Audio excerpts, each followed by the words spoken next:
हिमाचल प्रदेश विधानसभा चुनाव के मद्देनजर सियासी पारा गर्म है। इस वक्त हम पहुंच चुके हैं शिमला ग्रामीण विधानसभा सीट पर। हम ग्राउंड जीरो पे मौजूद हैं और मल्लिकार्जुन खड़गे की पहली सियासी रैली शिमला ग्रामीण में होने जा रही है। और आपको बता दें कि तमाम जो जनता है वो यहाँ पे पहुंच चुकी है, पहुंचना भी अभी जारी है। और मल्लिकार्जुन खड़गे किस रूप में, किस तरीके से संबोधित करते हैं, इस बात को लेकर सबकी नजर होगी। लेकिन सीधे तौर पर आपको बता दें कि मल्लिकार्जुन खड़गे के निशाने पर प्रधानमंत्री नरेंद्र मोदी होंगे, यहाँ की सरकार होगी। इसके अलावा महंगाई का बड़ा मुद्दा होगा, लेकिन किस रूप में, किस तरीके से यहां पर जीत दिलाएंगे अपने प्रत्याशी को, यह अभी दूर की बात है। लेकिन आपको बता दें कि एक बड़ा सा बैनर पोस्टर यहां पे लगाया गया है जिस पे लिखा हुआ है परिवर्तन प्रतिज्ञा रैली, जिसमें खड़गे की एक बड़ी तस्वीर, विक्रमादित्य की एक बड़ी तस्वीर और उनके पिता जो यहाँ के कई बार मुख्यमंत्री रह चुके हैं वीरभद्र जी की भी एक बड़ी तस्वीर यहाँ पर आपको दिखाई देगी। देखिए, चेहरा वीरभद्र हैं, भले ही इस दुनिया में वो नहीं है, लेकिन तमाम लोग आज के दौर में उनको मिस करते हुए नजर आ रहे हैं और ये कह रहे हैं कि अगर वीरभद्र जी जिंदा होते तो क्लीन स्वीप होता। लेकिन हाँ, अभी मशक्कत करनी पड़ रही है कांग्रेस को। लेकिन एक बड़ा मुद्दा ओपीएस का है, यानी ओल्ड पेंशन स्कीम के माध्यम से अपनी सियासी वैतरणी पार करना चाहती है कांग्रेस। और इस बार आपको बता दें कि धुआंधार प्रचार प्रसार हिमाचल के भीतर चल रहा है। प्रधानमंत्री नरेंद्र मोदी लगातार चुनाव प्रचार कर रहे हैं।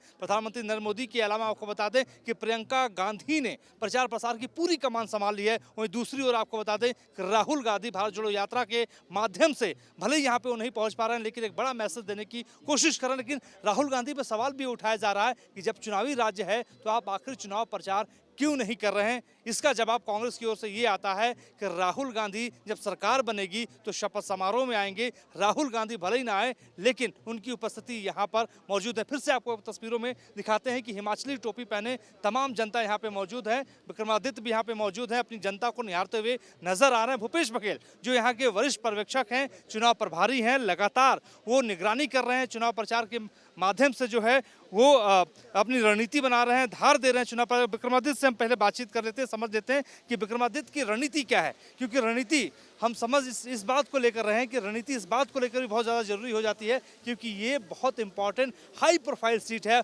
और यहाँ से जो जीतेगा, वो कहा जाता है कि यहाँ से जब जीत जो है सुनिश्चित होगी तभी आप सरकार के करीब पहुँचेंगे। विक्रमादित्य, आपका स्वागत है। धन्यवाद। और न्यूज़ नेशन पे हम ये समझना चाहते हैं कि हम देख रहे हैं कि पहली रैली खड़गे जी की आप ही की कॉन्स्टिट्यूंसी में हो रही है, आप चुनाव लड़ रहे हैं। मुद्दे क्या हैं इस बार हिमाचल प्रदेश के चुनाव में? मुद्दा है हिमाचल, हिमाचलियत और हम। हिमाचल के लोग चुनाव लड़ रहे हैं, हिमाचल के मुद्दों के ऊपर चुनाव लड़ रहे हैं और हमारे द्वारा ये चुनाव, लोगों के द्वारा ये चुनाव लड़े जा रहा है। बाहर के लोग आएंगे, जुमला की बारिश होगी और वापस चले जाएंगे। गृह मंत्री जी आए और कहा कि चंबा में रेलवे पहुंचा दी है। आपने वीडियो देखा ही होगा। अभी तक चंबा में रेलवे तो क्या, एक पटरी का एक छोटा सा इंच भी नहीं आया है। कभी कहेंगे हमने डबल इंजन की सरकार है, हम एयरपोर्ट बना देंगे। अभी तक उस अंतर्राष्ट्रीय हवाई अड्डा जो मुख्यमंत्री जी अक्सर कहते हैं, उसका अभी तक एक ईंट मंडी में नहीं लगी है। 69 नेशनल हाईवे पिछली बारी गडकरी जी आए थे, घोषणा करके चले गए थे, वो भी पूरे नहीं हुए। अब आए हैं, इस बार एक और घोषणा करके चले जा रहे हैं।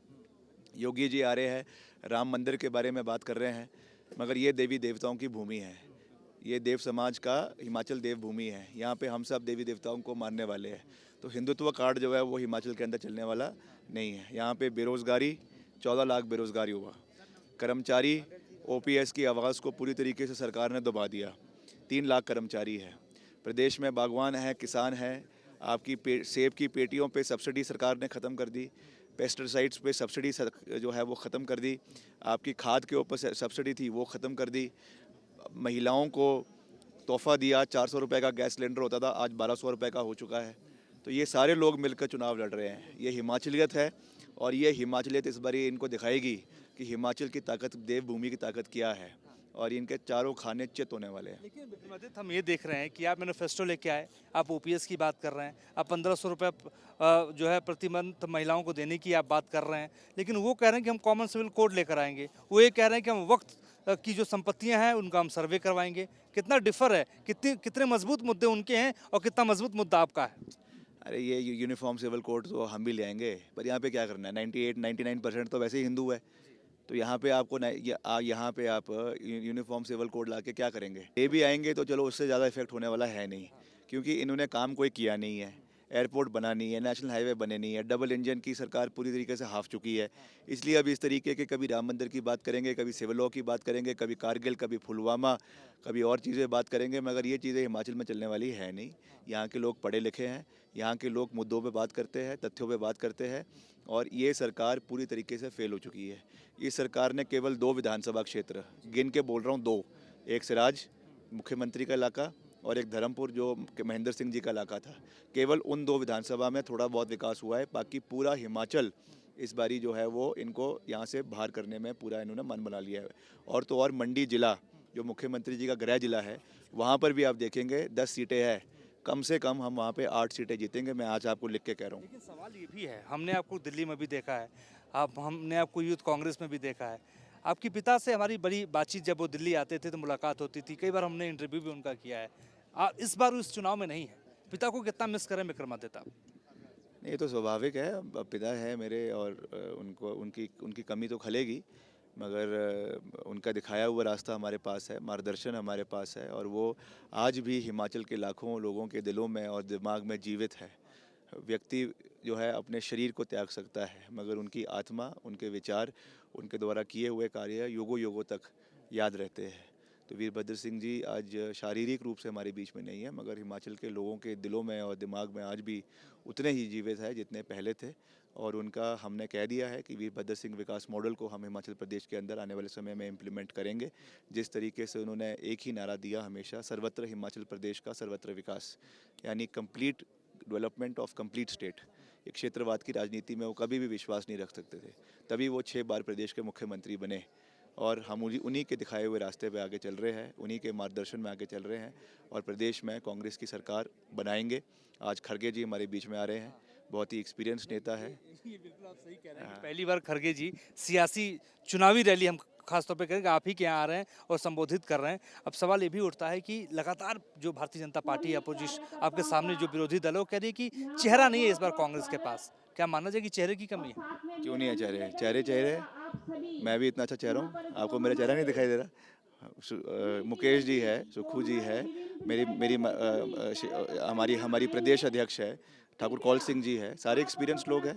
और मैं अपने विधानसभा क्षेत्र से दूसरी बारी चुनाव लड़ रहा हूँ। हमारा तो कोई पद के लिए कोई हम दौड़ में नहीं है, मैं साफ कह चुका हूँ ना। जीते, अगर मान लीजिए आपकी पार्टी जीतती है तो मुख्यमंत्री कौन बनेगा? फिर बहुत सारे चेहरे हैं। जो विधायक दल तय करेगा, यही लोकतांत्रिक प्रणाली होती है। जो एमएलए होंगे वो डिसाइड करेंगे कि हमारा लीडर अगला कौन है।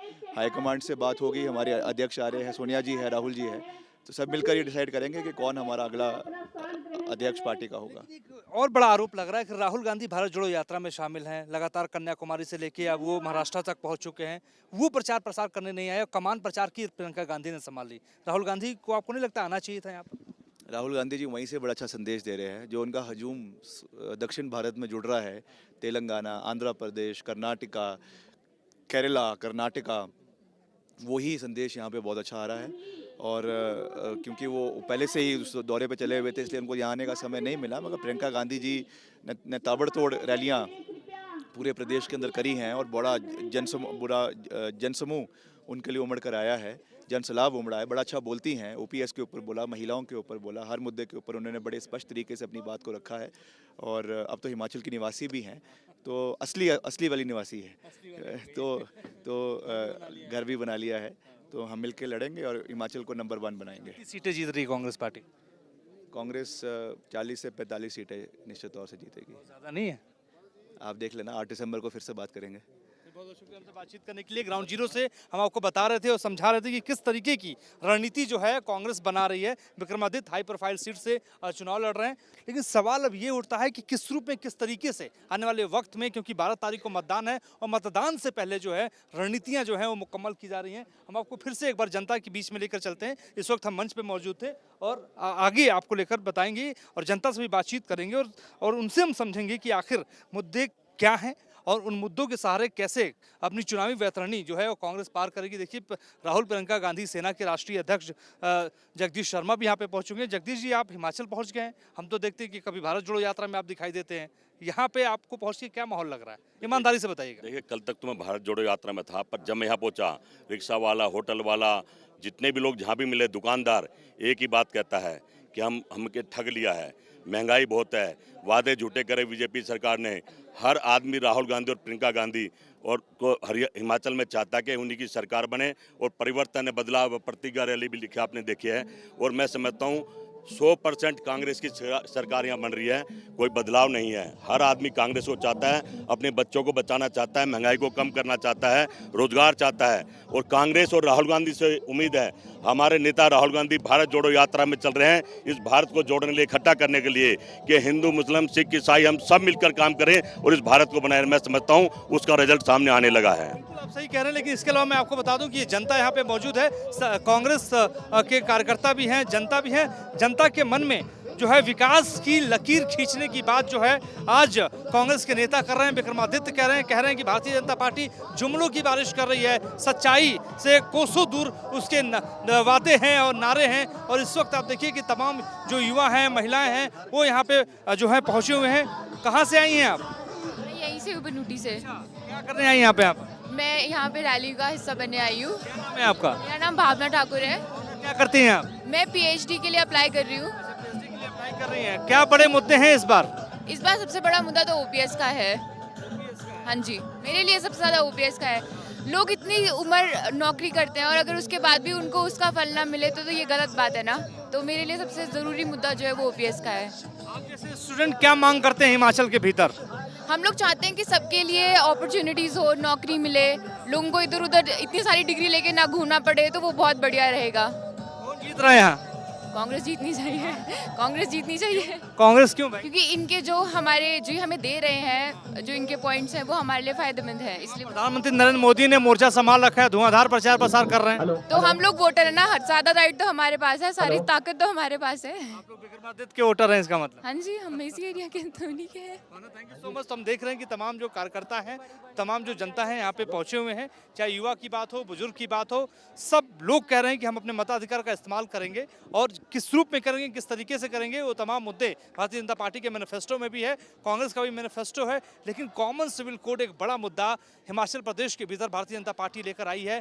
उस मुद्दे के सहारे अपनी सियासी वैतरणी पार कर पाएगी या नहीं पार कर पाएगी, ये तो अभी दूर की कौड़ी है। लेकिन हाँ, ओपीएस के सहारे यानी ओल्ड पेंशन स्कीम के सहारे कांग्रेस चुनाव लड़ रही है और सीधे तौर पर जो है कांग्रेस का ये कहना है कि आने वाले वक्त में हम चुनाव जीतेंगे। 40 से 45 सीटों का भारतीय जनता पार्टी के सामने कांग्रेस टारगेट लेके चल रही है। हम आपको बता रहे थे ग्राउंड जीरो से, शिमला के ग्रामीण क्षेत्र से, ग्रामीण शिमला के विधानसभा क्षेत्र से, कि जनता का मिजाज क्या है। और विक्रमादित्य की जो यहाँ के प्रत्याशी है कांग्रेस के, प्रभद्र सिंह के बेटे हैं, उनकी क्या रणनीति है। और जीतने के बाद अगर वो जीतते हैं तो आगे किस तरीके से विकास की नई लकीर हिमाचल प्रदेश के भीतर खींचने वाले हैं। हमारे सहयोगी संदीप लोहिया के साथ मोहित राज दुबे, न्यूज़ 18 शिमला ग्रामीण।